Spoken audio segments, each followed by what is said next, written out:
The hall was already buzzing with laughter when the Navy Admiral raised his glass and said the words that would change everything. "Sing this Mozart aria," he joked loudly, pointing toward the cleaning crew, "and I'll marry you myself." People chuckled, phones half raised, ready to catch a moment of harmless humiliation. But before you judge what happened next, pause here. If stories about unexpected talent, second chances, and quiet heroes move you, like the video and subscribe to the channel, because this one will stay with you long after the final note fades. The janitor stood frozen near the back of the hall, mop in one hand, eyes lowered. His name was Daniel Reyes, a single father who worked nights cleaning the Naval Academy's Grand Event Center. He was invisible to most people there, just another uniform in faded blue, just another man keeping floors shiny for celebrations he could never afford to attend. His daughter Sophia was waiting at home, asleep with her homework spread beside her pillow, trusting that her father would come back before dawn like he always did. Daniel had learned long ago not to draw attention to himself. Attention was expensive. Attention could cost you your job. The Admiral didn't mean harm.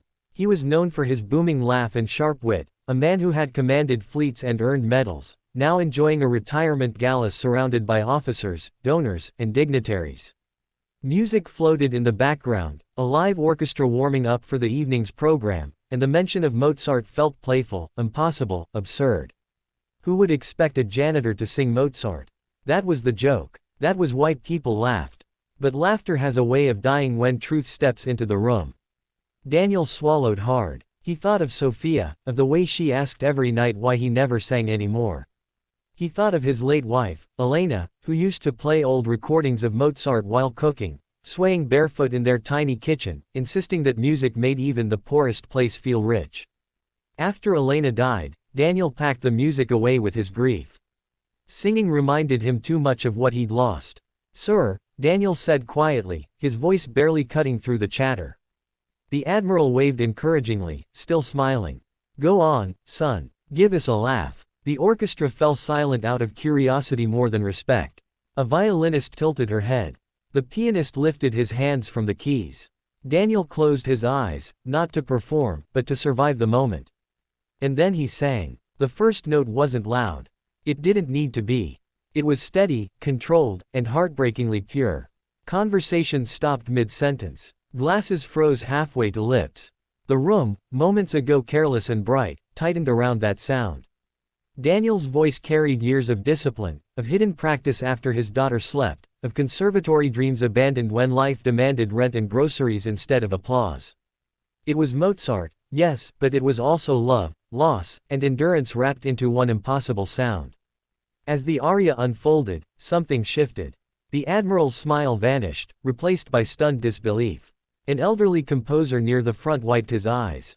The orchestra instinctively joined in, following Daniel as if he were the soloist they had rehearsed for all along.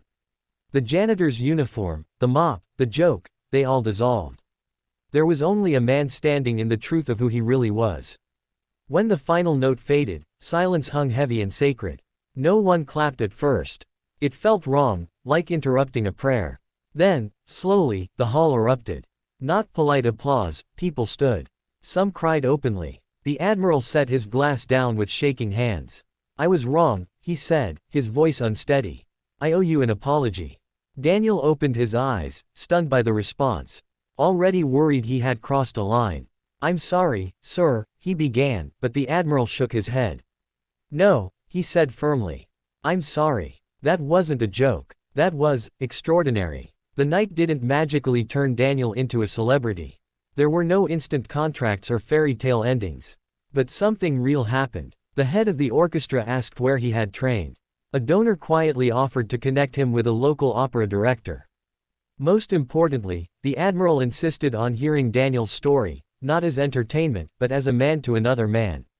Daniel spoke of Elena, of Sophia, of how life can narrow your dreams until they fit into a janitor's closet if you're not careful. He spoke of singing into silence for years, not for fame, but because it reminded him he was still himself. Weeks later, Daniel sang again, this time on a small stage, Sophia in the front row, eyes shining with pride. The Admiral attended, sitting quietly, clapping the loudest when it ended. No one married anyone that night, despite the joke, but something far more meaningful happened. Respect replaced ridicule.